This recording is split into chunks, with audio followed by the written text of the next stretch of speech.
To say it's been a tough week is an understatement. Seeing the gruesome images coming from Israel has just been too much to process. And almost as upsetting to me as those images are the hateful reactions toward Jews and towards Israel that we're all seeing in the wake of this horrific massacre. I'd like to share a few personal words with you about my experience growing up in Israel. First, let me say that several of my family members were Holocaust survivors who fled Germany and made their way to what is now the state of Israel. Some got there as early as 1934. Others made their way a bit later in the 1950s, 1960s via the UK and from as far away as Bolivia, to where they'd been able to escape. Those family members, the grandkids of those family members are now being called up to duty to protect Israel against Hamas.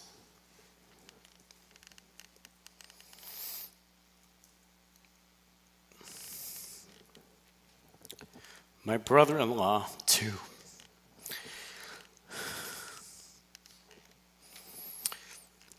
He lives 2 minutes away. He's from Israel. His entire family is in Israel. His young nephews are currently in the IDF, and we pray for their safety.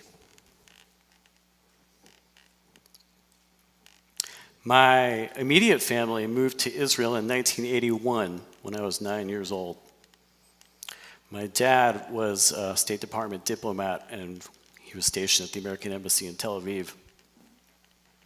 And I went to school at the American International School just north of Tel Aviv. I did 4th grade, 5th grade, 6th grade, 7th grade at that school. My classmates were children of American diplomats, American military, Christian missionaries, UN peacekeeping forces from Ghana, from Denmark, from Thailand, and many other countries. And of course, we had Israelis at our school too. I learned a lot of history just by living in Israel. I went on class trips to Jerusalem, to Masada, to the Galil. I went on archaeological digs and found 5,000-year-old flintstones, Phoenician pottery, Roman coins, Roman glass. I visited Crusader castles, walked in the underground tunnels of the old city of Jerusalem, and in the battle trenches of what is now called Ammunition Hill on Mount Scopus, which saw some of the fiercest fighting during the Six-Day War.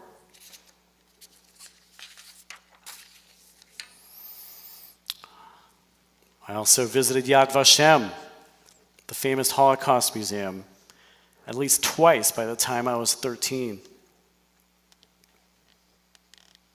My parents took my brother and me to En Gedi, the En Gedi Oasis, the Dead Sea, the resort town of Eilat on the Red Sea, hiking in the Carmel Mountains, to the Golan Heights to play in the snow on Mount Hermon.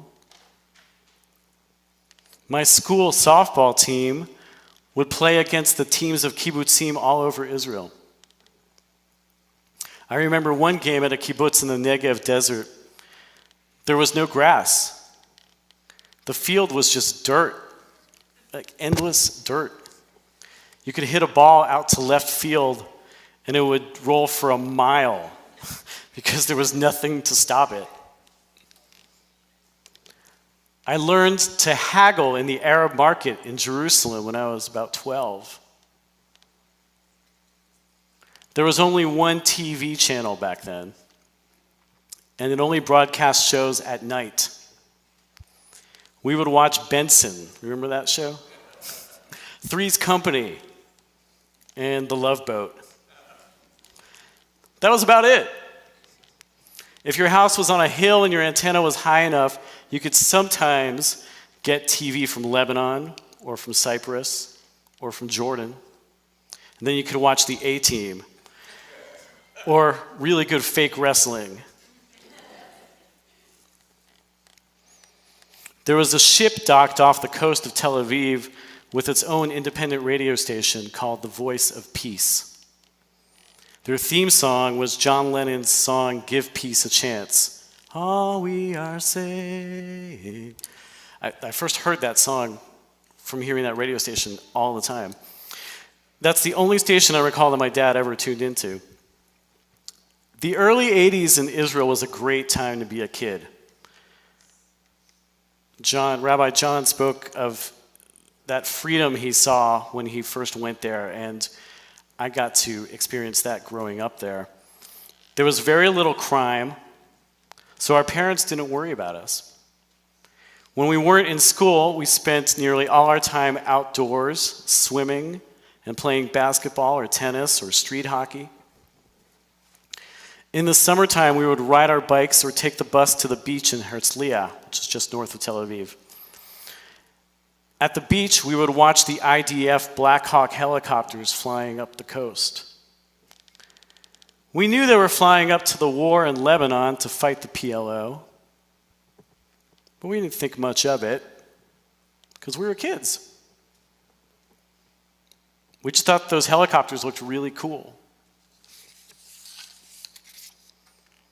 We also thought the F-16 fighter jets were cool.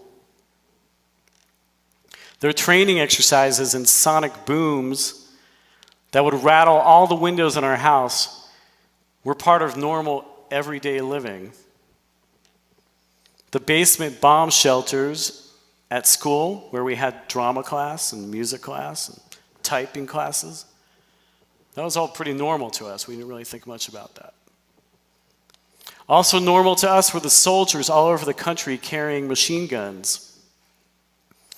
When we went on class field trips, we were always accompanied by a security guard carrying an Uzi. Just normal, everyday living in Israel. But we knew he was there to protect us from terrorists. And we had learned to be vigilant, even at that age, always on the lookout for suspicious packages with no owners, because it could be a terrorist bomb. I have so many wonderful memories from growing up in Israel, like celebrating Yom HaAtzmaut in Jerusalem with thousands of strangers bopping each other on the head with these plastic toy hammers. I remember camping on the beach with my Boy Scout troop and falling asleep to the sound of the Mediterranean's waves, and having a bar mitzvah at the Western Wall. I was a young kid when I lived in Israel, but I was old enough to learn some lifelong lessons, and here are just a few takeaways. 1, Jews, Muslims, Christians, Baha'i, Druze, Buddhists, people of all faiths, all skin colors, all sexual orientations, can all coexist peacefully. They do so every day within the borders of Israel. 2, Israeli food is really frickin' good. Nothing beats a falafel and pita sandwich from a Jerusalem street vendor. 3, Israelis are prickly on the outside, but they're so soft and warm on the inside. Wonderful people. 4, Israelis want nothing more than to live in peace with their neighbors.